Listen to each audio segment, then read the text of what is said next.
عمر نے علی سے کہا کہ چلو گاڑی میں رات کے وقت وہ بھی اس بھیانک راستے میں کھڑے رہنا ٹھیک نہیں ہے. تمہارے ساتھ بھی فیملی ہے اور میرے ساتھ بھی. ایسے میں تمہیں باہر نہیں آنا چاہیے تھا. اس نے علی کا ہاتھ پکڑا اور تقریباً کھینچتا ہوا گاڑی میں لے جا کر اسے بٹھا دیا. عمر نے علی کی پریشانی دیکھتے ہوئے اسے سمجھایا کہ دیکھو ایسے حالات میں دماغ اکثر ایسا کھیل کھیل جاتا ہے اور تم زیادہ مت سوچو اور گاڑی چلاؤ. بے شک طوفان تھم چکا ہے مگر ہم اس جنگل میں موجود ہیں جہاں ہزاروں قسم کے خطرات ہیں. اپنی فیملی اور خود کو رسک میں مت ڈالو. علی نے ایک بار پھر سفر کی دعا پڑھی اور گاڑی سٹارٹ کر کے ایک بار پھر سفر کا آغاز کر دیا. مگر اب کی مرتبہ علی اندر سے ہل چکا تھا کیونکہ وہ جانتا تھا کہ وہ کوئی نظر کا دھوکہ نہیں تھا.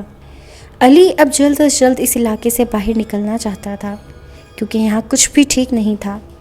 علی کو اپنے سے زیادہ فکر زیمل اور عاشر کی تھی. علی اپنی گاڑی کی رفتار بھی تیز نہیں کر سکتا تھا کیونکہ ٹریک کافی دشوار تھا. مسٹر اور مسز عمر بھی ٹریک کو دیکھ رہے تھے اور ایسا لگتا تھا کہ وہ کسی ممکنہ خطرے کو بھانپ گئے ہوں اور کسی اندیکھی مخلوق کی تلاش کر رہے ہوں. اچانک گاڑی کو جھٹکا لگا اور گاڑی بند ہو گئی.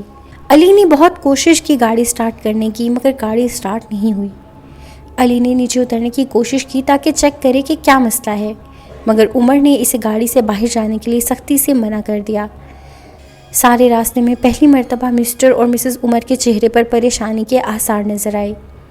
علی اور زیمل سے زیادہ پریشانی اب ان دونوں کے چہرے پر تھی. عمر نے کہا بونٹ کھولو میں دیکھتا ہوں کہ کیا مسئلہ ہے. وہ باہر تو گاڑی چیک کرنے کے لیے اترا تھا لیکن اس کا زیادہ دھیان آس پاس تھا. ایسا لگتا تھا کہ جیسے وہ جانتا ہو کہ درختوں کے پیچھے سے کوئی ان پر نظر رکھے ہوئے ہے. عمر نے گاڑی چیک کی تو کوئی بھی فالٹ نہیں تھا. عمر نے علی کو مزید سیلف لگانے سے منع کیا کیونکہ اس طرح بیٹری بیٹھ سکتی تھی. عمر واپس گاڑی میں آ کر بیٹھ گیا اور بتایا کہ گاڑی مزید سفر نہیں کر سکتی. ابھی یہ لوگ اس پریشانی میں مبتلا تھے کہ اچانک ان کو اپنے آس پاس بہت سے بھیڑیوں کے گھرانے اور رونے کی آوازیں آنی شروع ہو گئیں. یہ سب بہت پریشان ہو گئے اور پھر انہیں درختوں کے پیچھے سے بہت ساری آنکھیں چمکتی ہوئی نظر آنے لگیں جو کہ انہیں ہی گھور رہی تھیں اور آہستہ آہستہ ان کی تعداد میں اضافہ ہو رہا تھا. حالات کنٹرول سے باہر ہوتے جا رہے تھے. اب یہ پانچوں خراب گاڑی کے ساتھ جنگل کے درمیان میں بھیڑیوں کے حصار میں پھنس چکے تھے. آگے جو ہونے والا تھا اس کا گمان نہ علی کو تھا اور نہ ہی زیمل کو. حیرت کی بات یہ تھی کہ ہر گزرتے لمحے کے ساتھ بھیڑیوں کی تعداد میں اضافہ ہو رہا تھا اور انہوں نے گاڑی کو گھیرے میں لیا ہوا تھا مگر اس کے باوجود بھی انہوں نے ٹریک پر قدم نہیں رکھا تھا. وہ درختوں کے پیچھے سے ہی گھرا رہے تھے. ایسا لگتا تھا کہ کوئی اندیکھا حصار ہے جس نے علی کی گاڑی کو محفوظ رکھا ہوا ہے اور یہ بھیڑیے اسی وجہ سے ان کے پاس نہیں آ رہے. علی نے دیکھا کہ وہ بھیڑیے ٹریک پر نہیں آ رہے مگر انہیں گھور رہے ہیں. علی نے ایک مرتبہ پھر گاڑی سٹارٹ کرنے کی کوشش کی مگر زیمل کی چیخ سن کر سب نے اس کی طرف دیکھا تو وہاں کا منظر دیکھ کر کسی کی بھی روح کانپ سکتی تھی. علی نے دیکھا کہ وہ بھیڑیے گاڑی کو کچھ میٹر فاصلے پر گھیرے میں لے چکے ہیں اور خون خشک کرنے والی بات یہ تھی کہ ان بھیڑیوں کی جسامت گھوڑے جتنی اور بڑے بڑے نوکیلے دانت تھے جو کہ منہ سے باہر نکلے ہوئے تھے. آنکھیں تو ایسی سرخ تھیں جیسے ان میں صرف خون ہی خون ہو اور یہ سب ان کی گاڑی کو دیکھ کر ہرا رہے تھے. ایسا لگ رہا تھا جیسے کوئی ڈراؤنی فلم کا سین چل رہا ہو مگر بدقسمتی سے نہ تو کوئی ڈراؤنی فلم کا سین تھا اور نہ کوئی خواب. جو بھی تھا وہ صرف حقیقت تھا جو علی کھلی آنکھوں سے دیکھ رہا تھا. ایک بات تو کلیئر ہو چکی تھی کہ یہ بھیڑیے کوئی نارمل جانور نہیں تھے بلکہ کوئی اور مخلوق تھے جس نے بھیڑیے کا روپ لے رکھا تھا.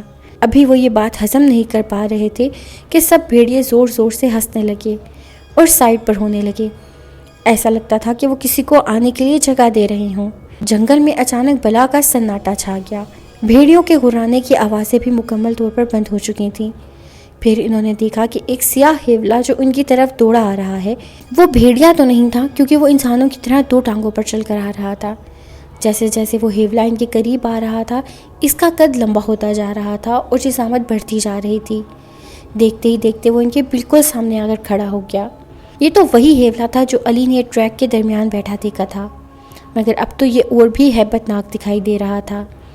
اس ہیولے کا قد اتنا لمبا تھا کہ اگر ہاتھی بھی اس کے ساتھ کھڑا ہو تو اس کے سامنے بھیڑ کی جسامت کا لگے.